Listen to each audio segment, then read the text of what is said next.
Hi అండి అందరికీ.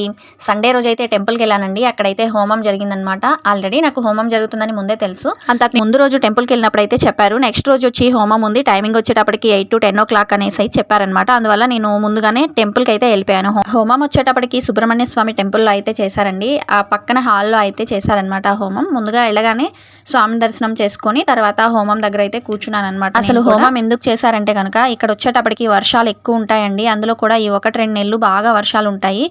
అందువల్ల వర్షానికి అందరికీ హెల్త్ ఇష్యూస్ వస్తూ ఉంటాయి.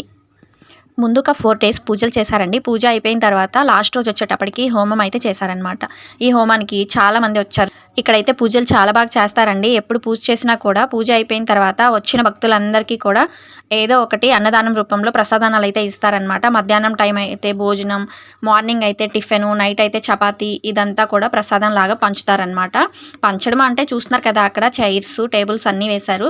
ఇప్పుడే కాదండి, ఎప్పుడైనా సరే ఏదైనా పూజలు కానీ హోమం కానీ జరిగింది అంటే వచ్చిన భక్తులందరికీ కూడా ఏదో ఒకటి ప్రసాదం రూపంలో పెట్టి పంపిస్తారనమాట.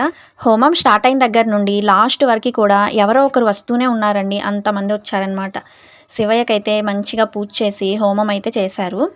హోమం పూర్తయిపోయిన తర్వాత అక్కడ పూజ చేసిన హోమద్రవ్యాలు కూడా అందరికీ ఇచ్చి హోమంలో ప్రతి ఒక్కరితోటి వేయించారండి. శివుని ప్రతిమ అయితే ఎలా వేశారంటే అసలు 2 కళ్ళు సరిపోవట్లేదండి చూడడానికి, అంత బాగా అనిపించింది. హోమం చేసినంత సేపు కూడా అసలు శివనామస్మరణ చేసుకుంటూనే ఉన్నారు ప్రతి ఒక్కరూ కూడా. చాలా బాగా అనిపించిందండి. చూస్తున్నారు కదండి, అందరూ కూడా కేరళ ట్రెడిషనల్ చీరల్లోనే వచ్చారు. ఇప్పుడే కదండి, ఎప్పుడు పూజ అయినా కూడా ఇలాగే వీళ్ళందరూ వస్తారు. ఒకసారి మీరు కూడా దర్శించుకోండి శివయ్యని. చూసారా, 2 కళ్ళు సరిపోవట్లేదు అసలు. హోమం కూడా చాలా బాగా జరిగిందండి. అసలు నిజంగా చెప్పాలంటే మాకు దగ్గరలో సుబ్రహ్మణ్య స్వామి టెంపుల్ ఉండడం మా అదృష్టం అని చెప్పుకోవాలండి. ఎందుకంటే అంత బాగా పూజలు, అభిషేకాలు చేస్తారు. షష్ఠి వచ్చిందంటే మాత్రం అసలు ఖాళీయే ఉండదండి. టెంపుల్ మొత్తం జనాలుంటారు. షష్ఠి ఎంత బాగా చేస్తారంటే సుబ్రహ్మణ్య స్వామి షష్ఠి చాలా అంటే చాలా బాగా చేస్తారండి. హోమం అంతా పూర్తయిపోయిన తర్వాత అక్కడున్న అర్చకులు హోమానికి అలానే ఆ శివయ్యకి కూడా హారతి ఇచ్చి మమ్మల్ని అందరినీ కూడా హారతి తీసుకోమని చెప్పారు. ఇంకా పూజ కూడా పూర్తయిపోయిన తర్వాత ప్రసాదానాలు కూడా ఇచ్చారండి. ప్రసాదానాలు అంటే అక్కడ హోమం జరిగేటప్పుడు మన పేర్లు చదివించుకోవడం కోసం నేమ్స్ అయితే రాయించుకుంటారండి. మన ఇంట్లో వాళ్ళ పేర్లు, పిల్లల పేర్లు ఇవన్నీ కూడా రాయించుకొని హోమద్రవ్యాలు తీసుకొని వాళ్ళకి నేమ్స్ అయితే రాసిస్తే అవన్నీ కూడా హోమం చేసేటప్పుడు మన పేర్లన్నీ కూడా చదువుతారు.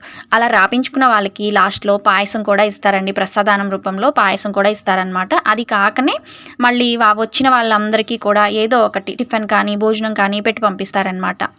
అసలు మేమైతే ఈ టెంపుల్‌లో ఎప్పుడు పూజ జరిగినా కూడా మాకొక్కరికి తెలిసినా కూడా చాలండి. మేమందరము కూడా చెప్పుకొని, ఆ రోజు ఈ పూజ ఉంది, ఇలా ఎళ్ళాలి అనేసి ముందు రోజే అనుకోని అందరము కూడా కలిసికట్టుగా అయితే వెళ్తామండి. ఇక్కడ చాలా అంటే చాలా బాగా చేస్తారు పూజలు.